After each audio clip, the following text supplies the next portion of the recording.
जैन साथियों, आज हम पढ़ेंगे सिक्कों के बारे में कि सिक्कों का इतिहास क्या रहा है, सिक्का कहाँ कहाँ बनते हैं, सबसे पहले किसने किस प्रकार के सिक्के चलाए। जो सिक्कों का जो अध्ययन होता है, सिक्के का अध्ययन, उसको कहते हैं मुद्रा शास्त्र। मुद्रा शास्त्र, सिक्कों के अध्ययन को कहा जाता है मुद्रा शास्त्र। लेकिन जो सिक्कों के, इसको अंग्रेजी में कहा जाता है न्यूमिस्टेमेटिक्स।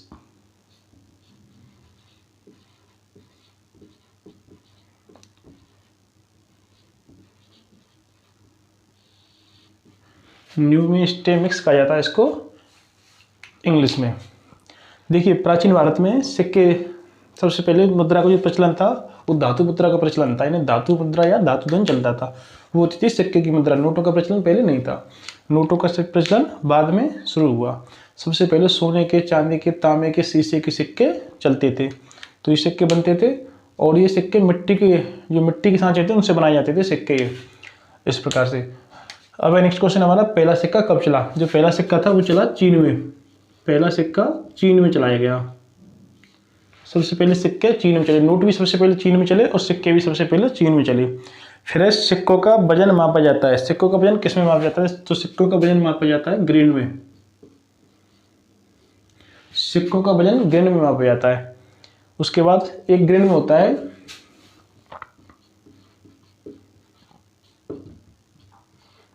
64 मिलीग्राम। एक ग्रेन की जो वैल्यू होती है वो होती है 64 मिलीग्राम। उसके बाद यवन या यूनानियों ने सिक्के चलाए थे। तो यवन या यूनानियों ने सिक्के चलाए वो थे सोने के सिक्के। यूनानियों ने, इंडो ग्रीक ने सोने के सिक्के चलाए। कुषाणों ने सिक्के चलाए शुद्ध सोने के सिक्के।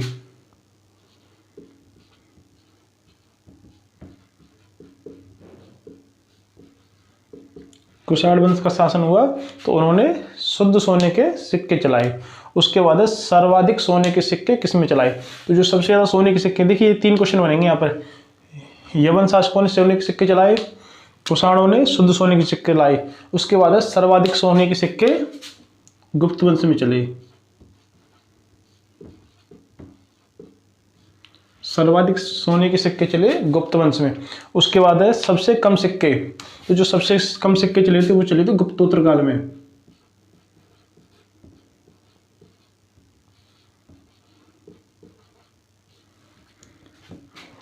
सबसे कम सिक्के, यानी सभी तरह के सिक्के मिला के, सोने के, चांदी के, तांबे के और शीशे के, 4 धातुओं के सिक्के चलते थे पहले।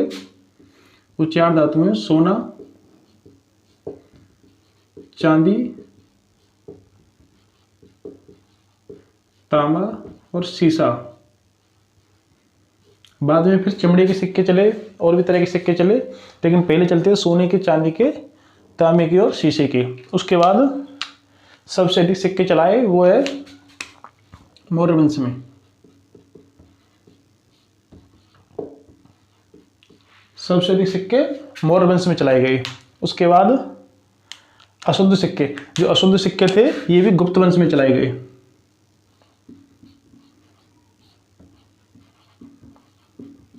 गुप्त वंश में जब सोने के सिक्के ज्यादा हो गए तो उनमें अशुद्धता आने लगी और वे अशुद्ध सिक्के चलने लगे। इसमें गुप्त वंश में देखा जाए तो स्कंदगुप्त,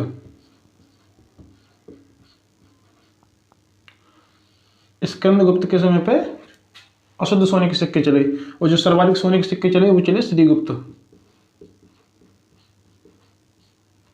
श्रीगुप्त के समय में। उसके बाद है चांदी के सिक्के। चांदी के सिक्के किसने चलाए, तो चांदी के सिक्के भी गुप्त काल में चले।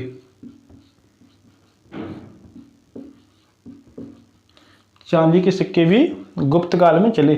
उसके बाद मयूर सिक्के, मयूर सिक्के भी गुप्त काल में चले।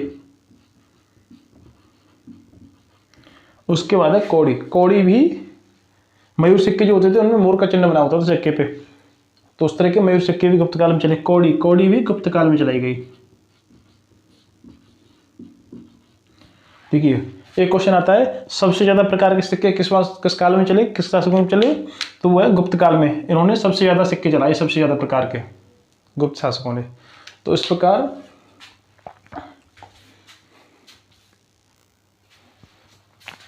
ठीक है। नेक्स्ट है शीशे के सिक्के किसने चलाए, तो शीशे के सिक्के चलाए सातवाहनों ने।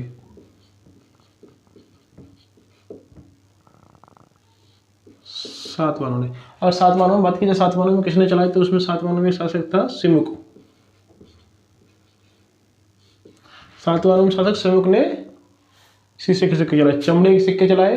तो चमड़े के सिक्के दो लोग चलाते हैं, पहले तो चलाए थे मोहम्मद बिन तुगलक ने। मोहम्मद बिन तुगलक ने सबसे पहले चमड़े के सिक्के चलाए मोहम्मद बिन तुगलक ने। उसके बाद हुमायूं ने चलाए थे पहले। उसके बाद हुमायूं ने भी चमड़े के सिक्के चलाए। एक बार हुमायूं युद्ध में हार जाता है तो एक क्या जाता है, तो वो जो चमड़े का काम करने वाला होता है उसको एक दिन का शासक बनाता है और फिर वो चमड़े के सिक्के चलाता है। इस तरह हुमायूं ने भी चमड़े के सिक्के चलाए। पहले अगर बात की जाए तो सबसे पहले चमड़े के सिक्के चलाए मोहम्मद बिन तुगलक ने। उसके बाद है दमड़ी, रुपया, असरफी। दमड़ी जो बोलते हैं दम होती है, दमड़ी ये किसने चलाई, रुपया किसने चलाया, असरफी किसने चलाई, तो ये चलाता है सब शेरशाह सूरी।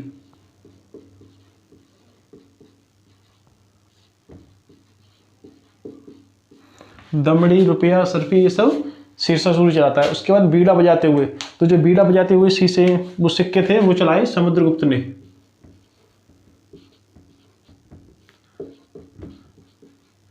बीड़ा बजाते हुए सिक्के चलाए समुद्रगुप्त ने। उसके बाद लक्ष्मी की आकृति के सिक्के, तो लक्ष्मी की आकृति के सिक्के चलाए मोहम्मद गौरी ने।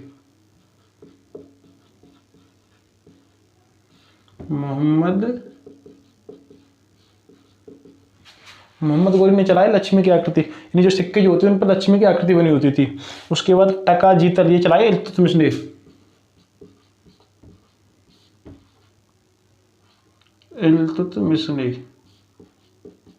इल्तुतमिश ने टका चलाया चांदी का और जीतल चलाया तांबे का इल्तुतमिश ने। उसके बाद अद्दा और बिख ये चलाए फिरोज शाह तुगलक ने।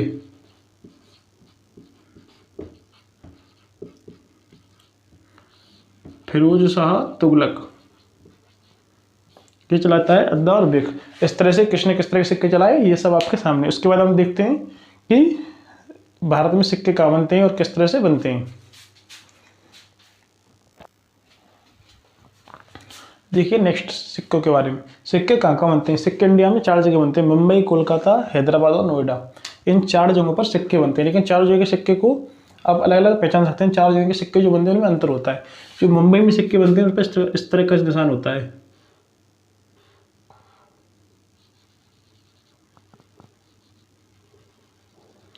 इस तरह का निशान होता है जो सिक्के मुंबई में बनते हैं, यानी डायमंड का निशान होता है।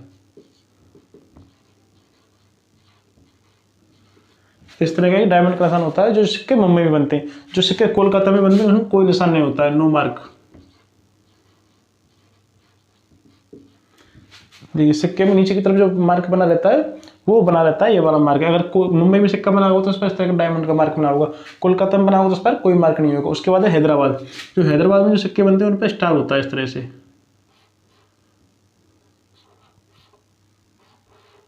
इस तरह से एक स्टार बना होता है जो सिक्के हैदराबाद में बनते हैं उन पर। उसके बाद नोएडा। नोएडा में जो सिक्के बनते हैं उन पर एक डॉट बना होता है इस तरह से।